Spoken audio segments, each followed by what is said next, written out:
Welcome everyone, this is Kerjims channel. Now we are back to our new episodes of True Semi-Reality Champions and Comparison, featured by Wild League of Legends versus the Mobile Legend Bang Bang. But before that, please like and subscribe to my channel and don't forget to click the bell icon so you will be notified to our new next episode video. Let's do this!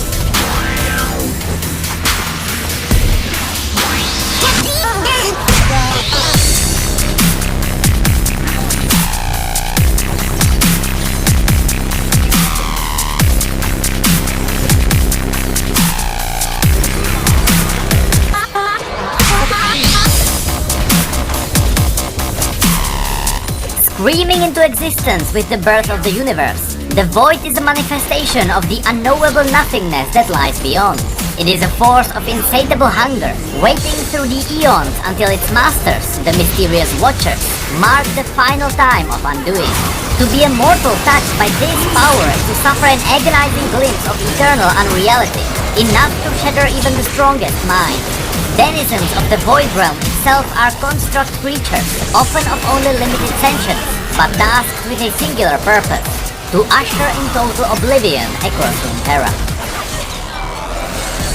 Cutting a burning swath through the darkest places of the world, Kassadin knows his days are numbered.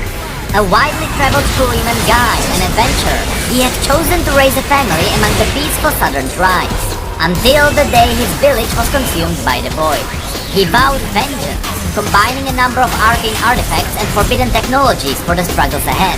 Finally, Kassadin set out for the wastelands of Ikathia, ready to face any monstrous void construct in search for their self-proclaimed prophet, Malzahar. Kassadin started life as a lowly offcast, walking the harsh sands of the Great Side, alongside merchant caravans to draw predators away from their more valuable goods. He survived many of these treks across the desert, and began to serve less as a bait and more as a guide. The foreign tongues that sought his talents, Kasai Adin, or whom does the desert know, often slurred their Shuriman, and so he became fondly known as Kassadin in the back alleys and markets of Belzun.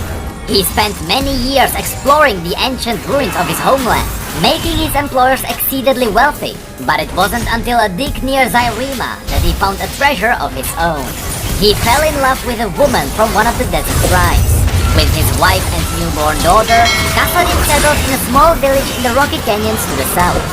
He was on the road often, his work sometimes requiring him to accompany particularly valuable relics to some faraway sponsor. But, no matter where his travels took him, Kassadin would always return with exciting tales from the world beyond. Journeying home from distant Piltover, Kassadin and his fellow caravaneers were watering their bees at the oasis when they encountered the first terrified survivors stumbling out of the desert. They spoke of the disaster that had claimed their homes, as if the maw of the underworld itself had opened up to devour them. They had barely escaped with their lives.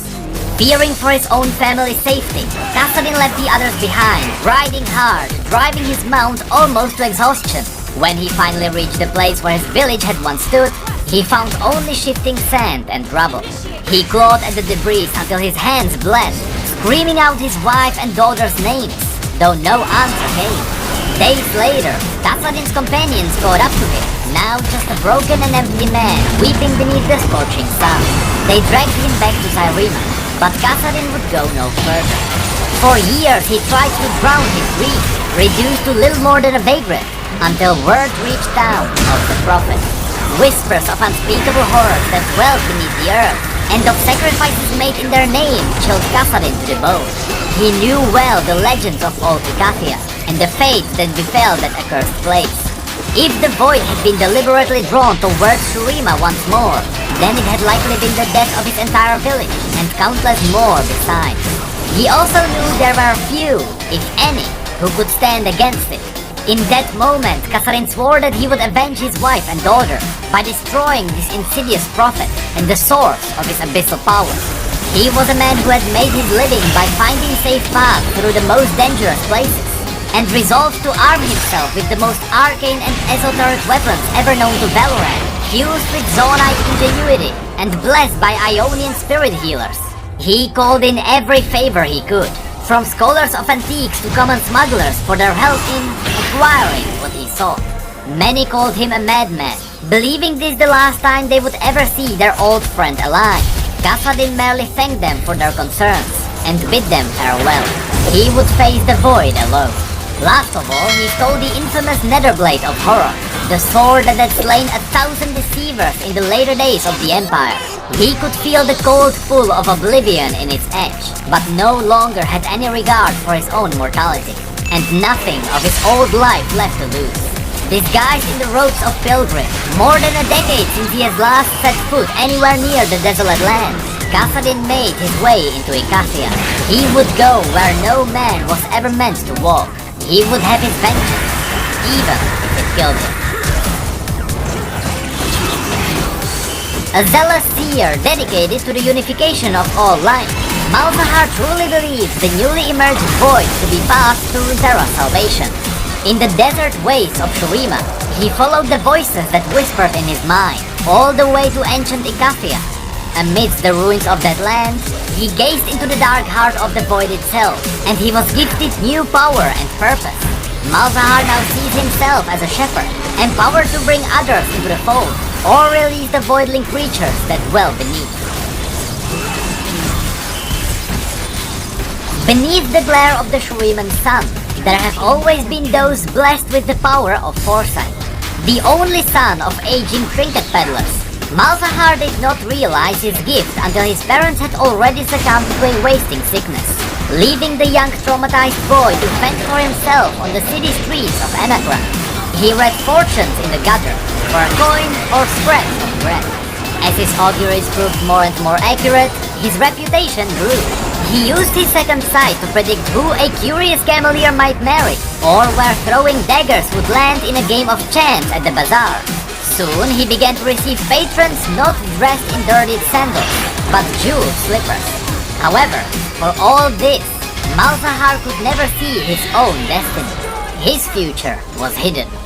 Increasingly disillusioned with his success, he noted the common disparities of wealth.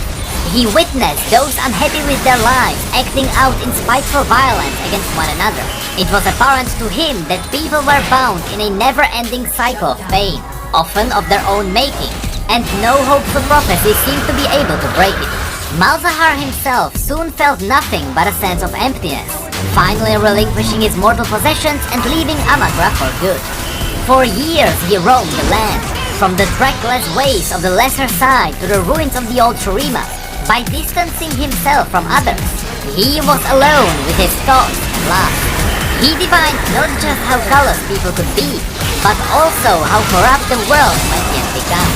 Fevering visions began to plague his waking hours, along with otherworldly whispers of war and strife and endless suffering. He wandered far until the sands turned to salt. He could not know that he arrived in Icathia, a lost city ravished in the wars of a bygone age. There, gazing into the depths of the ragged abyss, Malzahar opened his unsteady mind, desperate for understanding, and the void answered. That would have been the end of any other tale, and yet somehow Malzahar endured. What lay in the darkness below brushing against the soul of the broken seer, only for an instant, and yet its strange and unknowable energy saturated his mind completely. The lone figure that eventually strode out of Icathia was no longer just a man, but something greater. Malzahar had seen in the abyss an end to all the suffering he had witnessed in his mortal lifetime. He realized the future he had believed hidden from him all this time was in fact a vision of his true calling, to accelerate the world toward inevitable oblivion. He had to return to the people and spread word of the holy nothingness that would gladly embrace them, the willing and the non-believers alike. He would become the herald of the world's salvation. Among the nomads of the deep desert, he found his first disciples. Before their astonished eyes, he used the new void-given power to rend the very earth itself, summoning chittering nightmarish creatures to carry away any who dared to deny him. Within a matter of months, strange rumors began to travel with the merchant caravans. Rumors of men and women gladly sacrificing themselves to the unseen powers, and of powerful quakes opening up the bedrock of Shurima in new fault lines hundreds of miles long. In the years since, Malzahar's legend had spread even to the northern ports. As followers of the Prophet grown in numbers, nearby settlers are said to experience malefic vision grasping at their hearts, and fear gives rise to superstition. Even the hardy villagers of the far ways now make offerings of livestock to appease the voidling creatures below. Little do they know, this only helps Malzahar in shepherding the coming of the end. And that was the story of Malzahar and Kassadin, two characters that will play a bigger role in the future. Especially since we now know that the story of the Void is the bigger overarching plotline. Also, notice how Malzahar's story mentioned that he crossed the deserts of Salt before he got into Icathia.